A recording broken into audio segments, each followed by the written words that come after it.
এই অঙ্কটা প্রাইমারি প্রধান শিক্ষক নিয়োগ পরীক্ষায় এসেছিল। চলেন অনুপাত সম্পর্কিত এই অঙ্কটা কিভাবে দ্রুত করতে পারি। যদি ক অনুপাত খ সমান 5:4, ক অনুপাত গ সমান 6:5 হয়, তাহলে গ অনুপাত খ কত? অনুপাতের ক্ষেত্রে প্রথমটা প্রথমেই লিখতে হয়, শেষটা শেষেই লিখতে হয়, যেটার মান সেই যথাক্রমে সেভাবে লিখতে হয়। তো দেখেন, এখানে দুইটা অনুপাত আছে, একটা হচ্ছে ক অনুপাত খ 5:4, আর একটা হচ্ছে ক অনুপাত গ 6:5। এখন এই দুইটার মধ্যে কমন রাশি আছে ক। ঠিক আছে, তাহলে কমন রাশি যদি ক থাকে, ওই কমন রাশিটা দুইটা অনুপাতের প্রথম অনুপাতের কমন রাশিটা থাকতে হয় শেষে, কিন্তু এখানে প্রথমে দেওয়া আছে। এটাকে আপনি ঘুরিয়ে লিখবেন, তাহলে এটাকে লিখবেন খ অনুপাত ক। ছিল কিন্তু ক অনুপাত খ, আমি লিখছি খ অনুপাত ক।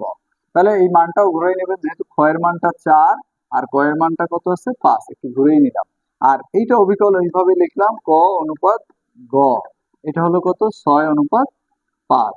এখন এটা কেন ঘুরিয়ে লিখলাম, কারণ অনুপাতে যে দুইটা অনুপাতকে ধারাবাহিক অনুপাতে কনভার্ট করতে হলে অনুপাতের কমন রাশিটাকে প্রথম অনুপাতে শেষে এবং শেষ অনুপাতে প্রথমে লিখতে হয়। যেহেতু শেষ অনুপাতে অলরেডি প্রথমে আছে, কিন্তু প্রথম অনুপাতে শেষে ছিল না, সেটা আমি শেষে নিয়ে নিলাম ঘুরাইয়া।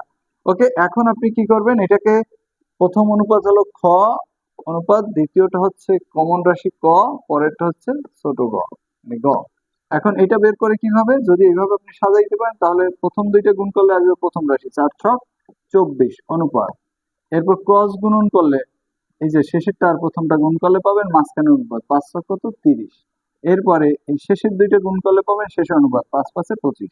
তাহলে আপনি পেয়েছেন খ ইস্টু ক ইস্টু গ 24, 30, 25। এবার আপনাকে চাইছে গ ইস্টু খ, গ অনুপাত খ। তো এটা গ এর মান কোনটা, গ এর মান হচ্ছে শেষেরটাই 25, এটা আগে লিখতে হবে। অনুপাত খ এর মান কোনটা, এই যে প্রথমটা 24, এটা লিখতে হবে।